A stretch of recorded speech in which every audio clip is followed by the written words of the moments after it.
ఓం శ్రీ మాత్రే నమః ఛానల్లోకి స్వాగతమండి.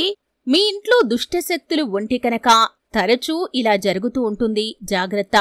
అయితే ఎవరి ఇంట్లో దుష్టశక్తులు ఉంటే కనుక ఆ ఇంట్లో ఎటువంటి సంకేతాలు కనిపిస్తాయి, ఎటువంటి సంకేతాల ద్వారా ఇంట్లో దుష్టశక్తులు ఉన్నాయని మనం అర్థం చేసుకోవచ్చు. అలాగే దుష్టశక్తులను బయటకు పంపించడానికి ఎటువంటి జాగ్రత్తలు తీసుకోవాలి, ఈ పూర్తి వివరాలు అన్నీ కూడా ఈ వీడియోలో మనం వివరంగా తెలుసుకుందాం. వీడియోలోకి వెళ్లే ముందు మా చిన్న రిక్వెస్ట్ ఏంటంటే, ఇంతకు ముందు కనుక మా ఛానల్ని మీరు సబ్స్క్రైబ్ చేసుకోనట్లయితే సబ్స్క్రైబ్ చేసుకోండి. అలాగే పక్కనే ఉన్న గంట సింబల్ మీద ఆల్ అప్డేట్స్ ని క్లిక్ చేయండి. అప్పుడే మేము అప్లోడ్ చేసే ప్రతి వీడియోకి మీకు నోటిఫికేషన్ అనేది వస్తుంది. ప్రతి నిర్మాణానికి ఒక శక్తి అంటే ఒక ఎనర్జీ అనేది ఉంటుంది. అది పాజిటివ్ ఎనర్జీ కావచ్చు, లేకపోతే నెగటివ్ ఎనర్జీ కూడా కావచ్చు. పాజిటివ్ ఎనర్జీతో ఇల్లంతా కూడా ప్రశాంతంగా ఉంటుంది. ఇంట్లోకి అడుగు పెట్టగానే ఒక రకమైన ప్రశాంతమైన భావన కలుగుతుంది. అలాగే కొంతమంది ఇల్లు ఖరీదైన బిల్డింగ్స్ కూడా ఉంటాయి, కానీ అటువంటి ఇంట్లోకి వెళ్ళినప్పుడు మాత్రం కొన్నిసార్లు మనకు ప్రశాంతంగా అనిపించదు. అలాంటి ఇంట్లో దుష్టశక్తులు అంటే నెగటివ్ ఎనర్జీ చేరి ఉండొచ్చు. దుష్టశక్తులు అంటే నెగటివ్ ఎనర్జీ చేరినప్పుడు ఎలాంటి సంకేతాలు మనకు కనిపిస్తాయి, ఎలా తెలుసుకోవాలి అనే విషయాలు తెలిస్తే దాన్ని పారద్రోలేందుకు మనం ప్రయత్నం చేయవచ్చు. అర్ధరాత్రి అకస్మాత్తుగా మెలకువ వస్తుంది అంటే అది ఏ సౌండ్ కాకపోయినా సరే, మనం గాఢ నిద్రలో ఉన్నా సరే అర్ధరాత్రి అకస్మాత్తుగా ఆ కుటుంబ సభ్యులకి మెలకువ రావటం, అలాగే ఇంట్లో పెంచుకుంటున్నటువంటి మొక్కలు కాని పువ్వులు కాని అకస్మాత్తుగా వాడిపోవటం, ఈ సంకేతం కూడా ఇంట్లో దుష్టశక్తులు ఉన్నాయని తెలపటానికి ఒక సంకేతం. అలాగే తరచుగా ఇంట్లో పాలు పొంగిపోవటం లేదా మాడిపోవటం, లేదా చేతిలో నుండి జారి ఒలికిపోవటం వంటివి జరుగుతూ ఉంటాయి. అంటే పాలు పొంగిపోవటం లేదా మాడిపోవటం, చేతిలో నుండి జారి ఒలికిపోవటం, ఇవి సాధారణంగా జరిగే ప్రక్రియలే. ప్రతి ఒక్కరి ఇంట్లో కూడా ఇలా జరగటం అనేది సర్వసాధారణం అయినప్పటికీ తరచుగా మన ఇంట్లో ఇలా జరుగుతుందంటే అంటే ఒక్కొక్కసారి మనం ఇలా ఊరికే జరుగుతుందని గుర్తు పెట్టుకుని స్టవ్ ఆఫ్ చేయాలి అనుకుంటాం, అలాగే పాలు ఒలకకుండా జాగ్రత్తగా పట్టుకోవాలి అనుకుంటాం. అయినా కానీ తరచుగా ఇలా జరుగుతూ ఉంటుంది. దీనికి సంకేతం ఏమిటి అంటే ఇంట్లో దుష్టశక్తులు ఉన్నాయని, నెగటివ్ ఎనర్జీ ఉందని. దుష్టశక్తులు అంటే ఏవో దయ్యాలు, భూతాలు, ప్రేతాత్మలు కాదండి. అంటే మన ఇంట్లో ప్రతికూలమైన వాతావరణం ఉంది అంటే ఎవరి చెడు దృష్టి అయినా మన ఇంటిపై ఉంది. దీని కారణంగా మనం అనేక రకాల సమస్యలను ఎదుర్కొంటున్నామని మనం అర్థం చేసుకోవాలి. అలాగే ఇంట్లో ఎక్కువగా సాలెపురుగులు చేరుతాయి. సాలెపురుగులు రావటం అనేది సాధారణంగా జరిగే ప్రక్రియే అయినప్పటికీ ఎక్కువగా సాలెపురుగులు చేరటం అనేది మాత్రం ఇంట్లో నెగటివ్ ఎనర్జీకి సంకేతం. అలాగే అనేక చోట్ల సాలె గూళ్లు కూడా కనిపిస్తాయి. అలాగే ఇంట్లోని వస్తువులు కనిపించకుండా పోతాయి. అసలు అవి ఎక్కడికి వెళ్లాయో కూడా మనకు అర్థం కాదు. ఇంట్లో ఉన్నప్పుడు నిరంతరాయంగా తలనొప్పిగా అనిపిస్తూ ఉంటుంది. అంటే ఆ కుటుంబ సభ్యులకి ఇంట్లో ఉన్నంతసేపు తలనొప్పిగా, నీరసంగా అనిపించటం కూడా దుష్టశక్తులు ఉన్నాయి అనటానికి సంకేతం.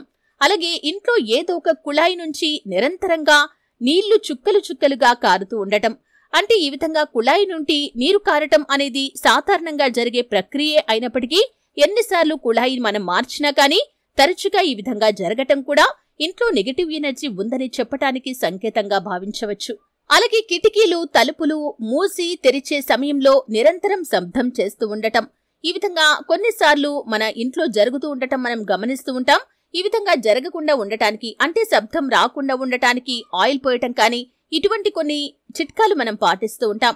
అయినప్పటికీ తరచూ ఇలా జరగటం మాత్రం మన ఇంట్లో నెగటివ్ ఎనర్జీ ఉందని సూచించడానికి సంకేతం. అలాగే అనవసరపు కలహాలు చెలరేగుతూ ఉంటాయి. అంటే అవసరం లేని చోట కూడా ఊరికే గొడవ జరగటం, అసలు అక్కడ గొడవ జరిగే వాతావరణం ఉండదు. అప్పటి వరకు అందరూ ప్రశాంతంగా ఉంటారు, కానీ అకస్మాత్తుగా గొడవ జరిగి అది పెద్ద గొడవగా మారే ప్రమాదం. ఇటువంటి సంకేతాలు అన్నీ కూడా ఇంట్లో నెగటివ్ ఎనర్జీ ఉందని చెప్పటానికి సంకేతాలు. తరచుగా ఇంట్లో ఒకరినొకరు నిందించుకుంటూ ఉంటారు. కోపతాపాలతో రోజులు గడుస్తూ ఉంటాయి. అలాగే మనస్పర్ధలతో మానసిక ప్రశాంతత అనేది లేకుండా పోతుంది. మనం రోజువారీ తెలిసి తెలియక చేసే పనులు, అలాగే అశ్రద్ధ వంటివి ఇంట్లో నెగటివ్ ఎనర్జీ చేరటానికి కారణాలుగా ఉంటాయి. అలాగే దుష్టశక్తులు మన ఇంట్లో ఉండకుండా ఉండటానికి కూడా మనం కొన్ని నియమాలు ఖచ్చితంగా పాటించాలి. అవేంటో కూడా ఇప్పుడు మనం తెలుసుకుందాం. సాయంత్రం 6 దాటాక సూది, ఉప్పు, నూనె, కోడిగుడ్లను ఇంటికి తెచ్చుకోకూడదు. ఎందుకంటే ఇవి శని స్థానాలు. వీటిని ఇంటికి తెచ్చుకుంటే మీ ఇంటికి దరిద్రం పడుతుంది. జ్యోతిష్య శాస్త్రం ప్రకారం ఇంట్లో గోరింటాకు చెట్టును కూడా పెంచుకోకూడదు. విరిగిన వస్తువులను ఇంట్లో ఉంచితే కూడా అశుభ ఫలితాలు కలుగుతాయి. ఆర్థిక నష్టం, అనారోగ్య సమస్యలు మిమ్మల్ని వెంటాడుతాయి. కాబట్టి ఈ వస్తువులు ఇంట్లో ఉంటే వాటిని వెంటనే తొలగించండి. అలాగే వంటగదిలో పూజగది ఉండకూడదు. వంటగదిలో పూజలు చేయటం మంచిది కాదని కూడా వాస్తు నిపుణులు చెబుతున్నారు. మీ ఇంట్లో ఉన్న బీరువాకు అద్దం ఉండకూడదు. అందులో ముఖం చూసుకోవటం, తల దువ్వటం లాంటివి చేస్తే లక్ష్మీదేవికి కోపం వస్తుంది. తద్వారా మీ ఇంట్లో డబ్బు అస్సలు నిలవదు. దీపం దేవతల యొక్క స్వరూపం. రోజూ స్నానం చేసిన తర్వాత ఇంట్లో దీపం పెడితే దుష్టశక్తులు ఇంట్లోకి ప్రవేశించవు. పూజగదిలో ఆవు ఫోటో ఉండేలా చూసుకోండి. గోమాతలో ముక్కోటి దేవతలు కొలువై ఉంటారు. కాబట్టి పూజా మందిరంలో గోమాత ఫోటో ఉంచటం వల్ల ముక్కోటి దేవతలు మీ ఇంట్లో ఉన్నట్లే అని భావించాలి. అలాగే పడక గదిలో ఎట్టి పరిస్థితుల్లోనూ టీవీ కానీ కంప్యూటర్లు కానీ ఉండకూడదు. ఇంటి తలుపు ముందు చెప్పులు, బూట్లు ఉంచకూడదు. ఇలా చేస్తే ఐశ్వర్యం పోతుందని కూడా పండితులు చెబుతున్నారు. వాస్తు శాస్త్రం ప్రకారం బాత్రూంలో ఉంచిన బకెట్లో ఎప్పుడూ సగం నీళ్లతో ఉండకూడదు. బకెట్ ఖాళీగా ఉంటే బోర్లించి ఉండాలి, లేదా బకెట్ నిండా నీళ్లు ఉండాలి. కొద్దిగా జీలకర్ర, రాళ్ల ఉప్పును తీసుకుని వాటిని మీ ఇంటి ప్రధాన ద్వారం ఎదుట చల్లాలి. ఇలా చల్లితే మీ ఇంట్లోకి దుష్టశక్తులు రాకుండా ఉంటాయి. అనుకూల శక్తి పెరుగుతుంది. సూర్యాస్తమయం అయ్యాక ఇంట్లో ఉన్న చెత్తను బయట పడవేయకూడదు. దీనివల్ల మీ ఇంట్లోకి చెడు శక్తులు వస్తాయి. కాబట్టి ఒకవేళ ఇల్లు ఊడవాల్సిన పరిస్థితి వస్తే కనుక రాత్రి సమయంలో కానీ సాయంత్రం సమయంలో కానీ ఇల్లు ఊడిస్తే చెత్తను ఒక మూల వేసి పెట్టండి. అంతేకాని బయట పారవేయకూడదు. అలాగే ఇంటి గోడలపైన పగుళ్లు ఏర్పడితే వెంటనే వాటిని సరిచేయాలి. ఇది మీ ఇంటికి చెడు చేస్తుంది. గోడలకు పగుళ్లు ఉంటే మీ ఇంట్లోకి డబ్బు రాకుండా దుష్టశక్తులు అడ్డుకుంటాయి. అలాగే వాస్తు శాస్త్రం ప్రకారం వంటగదిలో ఉప్పు డబ్బా ఎప్పుడూ కూడా ఖాళీగా ఉండకూడదు. ఒకవేళ అలా ఉంటే ఇంట్లో చెడు శక్తులు ప్రవేశిస్తాయి. మన హిందూ ధర్మంలో స్వస్తిక్ గుర్తుకి చాలా శక్తి ఉంది. ఇది సూర్యుని శక్తికి సంకేతం. కాబట్టి స్వస్తిక్ గుర్తుని మీ ఇంటి తలుపుల మీద పసుపుతో వెయ్యండి. స్వస్తిక్ గుర్తు పక్కనే ఓం అని రాయండి. ఏ దేవాలయానికి వెళ్లినా ఓం అనే శబ్దం వినపడుతూ ఉంటుంది. ఏ దేవుణ్ణి తలచుకున్నా మొదటిగా ఓం శబ్దాన్ని ఉచ్చరిస్తాం. ఓం అనే సంకేతం ఈ విశ్వంలోనే అత్యంత శక్తివంతమైంది. ఇంట్లో పగిలిన గాజు ముక్కలు ఉంటే మీ ఇంట్లోకి దుష్టశక్తులు వస్తాయి. అలాగే ఇంట్లో సాలెపురుగులు ఉంటే మీ ఇంట్లో ఉన్న డబ్బంతా కూడా త్వరలోనే ఖాళీ అయిపోతుంది. సాలెగూళ్లు ఉన్న చోట ఇంట్లోకి దుష్టశక్తులు ప్రవేశిస్తాయి. స్త్రీలు ఎప్పుడూ జుట్టు వీరబూసుకొని ఉండకూడదు. అలా ఉంటే ఇంట్లో జ్యేష్ఠాదేవి వచ్చి కూర్చుంటుంది. చీపురును లక్ష్మీదేవి రూపంగా పరిగణిస్తూ ఉంటారు. చీపురును ఎప్పుడూ కూడా తలుపు దగ్గర పెట్టకూడదు. మీకున్న అప్పుల బాధలు తీరాలంటే కొబ్బరి నూనెతో దీపారాధన చేయాలి. ఇంట్లో గొడవలు తగ్గాలి అంటే ఆముదంతో దీపారాధన చేయాలి. నిత్యం లక్ష్మీ కటాక్షం కోసం ఆవునేతి దీపం పెట్టాలి. హిందూ ధర్మంలో ముగ్గుకు ఎంతో ప్రాధాన్యత ఉంది. సంపదకు చిహ్నమైన లక్ష్మీదేవిని ముగ్గు ఇంట్లోకి స్వాగతిస్తుంది. ఇంటి ముందు ముగ్గు వేస్తే ఇంట్లోకి దుష్టశక్తులు రాకుండా నిరోధిస్తాయి. ఇంట్లో ఉన్న లక్ష్మీదేవి బయటకు వెళ్లకుండా ఉంటుంది.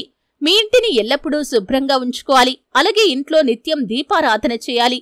ఇలా చేస్తే ఎవరి చెడు చూపు మీ కుటుంబ సభ్యులపై పడదు. అందరూ సంతోషంగా, ఆరోగ్యంగా ఉంటారు. తులసి, నిమ్మ, వేప వంటి చెట్లు ఇంటి ఆవరణలో తప్పకుండా ఉండాలి. ఇవి ఇంట్లోకి దుష్టశక్తులు రాకుండా ఉంటాయి.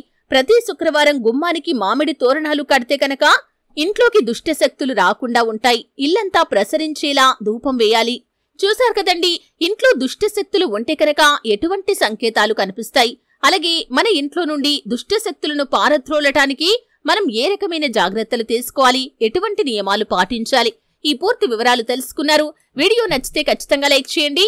మరిన్ని మంచి మంచి వీడియోల కోసం ఇప్పుడే మా ఛానల్ని సబ్స్క్రైబ్ చేసుకోండి.